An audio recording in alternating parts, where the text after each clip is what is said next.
ലോകപ്രസിദ്ധമായ ആറ്റുകാൽ പൊങ്കാല മഹോത്സവം നാളെയാണ്. സംസ്ഥാനത്തിന്റെ വിവിധ ഭാഗങ്ങളിൽ നിന്നുള്ള സ്ത്രീജനങ്ങൾ പൊങ്കാല സമർപ്പിക്കും. ഭഗവതി ദർശനത്തിനായി മണിക്കൂറുകൾ മുന്നേ തന്നെ ഭക്തലക്ഷങ്ങളാണ് ക്ഷേത്രത്തിലേക്ക് എത്തുന്നത്. ക്ഷേത്രത്തിൽ വൻ ഭക്തജന തിരക്കാണ് അനുഭവപ്പെടുന്നത്. ആറ്റുകാലിൽ നിന്ന് സ്മിത ഹരിദാസ് ഉണ്ട് വിവരങ്ങളുമായി. സ്മിത, ആറ്റുകാൽ അമ്മയ്ക്ക് പൊങ്കാല അർപ്പിക്കാൻ വേണ്ടി ഈ നാടിന്റെ നാനാഭാഗങ്ങളിൽ നിന്ന് ലക്ഷക്കണക്കിന് സ്ത്രീകൾ അവിടെ എത്തിച്ചേരും. സ്ത്രീകളുടെ ശബരിമല എന്നറിയപ്പെടുന്ന ആറ്റുകാലിൽ ഇപ്പോൾ മഹോത്സവത്തിനുള്ള പൊങ്കാല മഹോത്സവത്തിന് എല്ലാ ഒരുക്കങ്ങളും പൂർത്തിയായി കാണുമല്ലോ. എന്താണ് അവിടെ നിന്ന് നൽകാവുന്ന വിവരങ്ങൾ?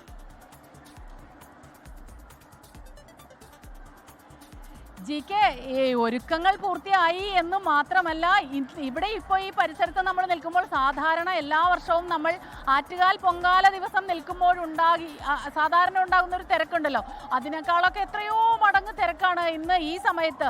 ഈ സന്ധ്യയ്ക്ക് ദീപാരാധന ഇപ്പോൾ കഴിഞ്ഞതേ ഉള്ളൂ. ഈ സമയത്ത് ദേവിയെ കണ്ട് ക്ഷേത്ര ദർശനത്തിനായി ദേവിയെ സന്നിധിയിൽ എത്തിയിട്ടുള്ള സ്ത്രീകളുടെ ഭക്തരുടെ ഒരു വല്ലാത്ത തിരക്കാണ്. ഇന്ന് അതിരാവിലെ മുതൽ നീണ്ട ക്യൂ ആയിരുന്നു. അത് തന്നെ ഇതിൻ്റെ ഒരു ലക്ഷണമായിരുന്നു. ഇതിൻ്റെ ഒരു പ്രത്യേകത എന്താണെന്ന് വെച്ചാൽ, നാളെ ഉച്ച കഴിഞ്ഞ് ചന്ദ്രഗ്രഹണമാണ്. അപ്പോൾ അതിനു മുൻപ് സാധാരണഗതിയിൽ പൊങ്കാല ഇട്ട് കഴിഞ്ഞ് നിവേദ്യത്തിന് ശേഷവും ദേവിയെ കണ്ട് ക്ഷേത്ര ദർശനം നടത്താനായിട്ട് ഒരു സാധ്യതയുണ്ടായിരുന്നു. ഇതിപ്പോൾ നാളെ അങ്ങനെയില്ല. ചന്ദ്രഗ്രഹണം ആയതുകൊണ്ട് ഉച്ച കഴിഞ്ഞ് പിന്നീട് 7 മണി കഴിഞ്ഞ് മാത്രമാണ് ക്ഷേത്ര ദർശനം നടത്താൻ കഴിയുക. അതുകൊണ്ട് പൊങ്കാല ഇടുന്നതിന് മുൻപായിട്ട് എല്ലാവരും ഇന്ന് അതിരാവിലെ മുതൽ ഈ നമ്മുടെ കേരളത്തിൻ്റെ സംസ്ഥാനത്തിൻ്റെ എല്ലാ ഭാഗത്തു നിന്നും വന്നിട്ടുള്ള എത്രയോ ഭക്തരാണ്. ഇതിനു മുൻപ് 2009 ഒരു 25 ലക്ഷം പേര് വന്നു. അങ്ങനെ ഒരു റെക്കോർഡ്, ഗിന്നസ് റെക്കോർഡ് ഉണ്ടായിരുന്നു. അതിനുശേഷം 40 ലക്ഷത്തോളം പേര് വന്നിരുന്നു എന്നാണ് പറയുന്നത് ഈ ആറ്റുകാൽ പൊങ്കാല ദിനത്തിൽ. ഇന്നിപ്പോൾ ഇവിടെ ഈ തലേ ദിവസം 8-ാം നാൾ സന്ധ്യയ്ക്ക് ദീപാരാധനയുടെ സമയത്തുള്ള തിരക്കാണ് ഈ കാണുന്നത്. ഭക്തരുടെ ഈ ഒരു തിരക്ക് കാണുമ്പോൾ ഇത്തവണ എല്ലാ റെക്കോർഡുകളെയും ഇത് ഭേദിക്കുമെന്നാണ് തോന്നുന്നത്. അത് എത്ര സമയമായിട്ട് ക്ഷമയോടെ ഇവരിങ്ങനെ കാത്തു നിൽക്കുകയാണ്.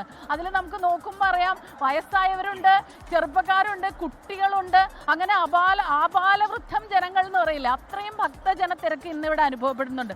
ഇതുവരെ നമ്മളിപ്പോൾ എത്രയോ വർഷമായി GK വരുന്നു, ഇതുവരെ ഞാൻ ഇങ്ങനെ ഒരു തിരക്ക് തലേ ദിവസം കണ്ടിട്ടില്ല. നമ്മൾ സാധാരണഗതിയിൽ പൊങ്കാല റിപ്പോർട്ട് ചെയ്യാൻ വേണ്ടി വരുന്നു.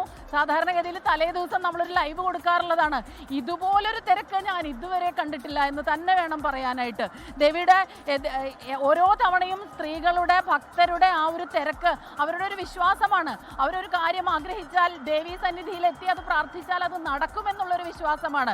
അന്നപൂർണേശ്വരിയാണ്, ഇഷ്ടവര പ്രസാദിനിയാണ്. അപ്പോൾ തീർച്ചയായിട്ടും ഓരോരോ കാര്യങ്ങൾ ആഗ്രഹിക്കുന്നു. ഓരോ കഷ്ടതകൾ വരുമ്പോൾ അവർ ദേവിയെ മനസ്സുരുക്കി പ്രാർത്ഥിക്കുന്നു. അപ്പോൾ അടുത്ത വർഷം പൊങ്കാല ഇടാമെന്ന് നേർച്ച നേരുന്നു. അങ്ങനെ എല്ലാവരും എത്തുന്നു. നമ്മുടെ കൂട്ടത്തിൽ ഇത് തിരക്കിൽ നമ്മൾ കാണാൻ ആൺകുട്ടികളൊക്കെ തന്നെയുണ്ട്. ഇവിടെ ശരിക്കും പറഞ്ഞാൽ സ്ത്രീകളുടെ ശബരിമല എന്ന് പറയുമ്പോഴും അവർക്കൊപ്പം നിൽക്കുന്ന ഭക്തർ എത്രയോ പുരുഷന്മാരും ഉണ്ട്. ഇവരൊക്കെ നോക്ക്, നല്ല ചേച്ചി എവിടെ നിന്നാ വന്നേ? ശരി സ്മിത, ആറ്റുകാൽ പൊങ്കാലയ്ക്കുള്ള ഒരുക്കങ്ങളെല്ലാം പൂർത്തിയായി. ആറ്റുകാൽ ദേവീക്ഷേത്രത്തിൽ നിന്നുള്ള തത്സമയ വിവരങ്ങളാണ് സ്മിത ഹരിദാസ് നൽകിയത്. ലോകത്തെവിടെയായാലും ഏത് സമയത്തും 24 വാർത്തകളും ഓഗ്മെന്റഡ് റിയാലിറ്റി പാക്കേജുകളും എക്സ്പ്ലെയിനറുകളും വിശദമായി കാണാൻ ഞങ്ങളുടെ യൂട്യൂബ് ചാനൽ നിങ്ങൾക്ക് സബ്സ്ക്രൈബ് ചെയ്യാം.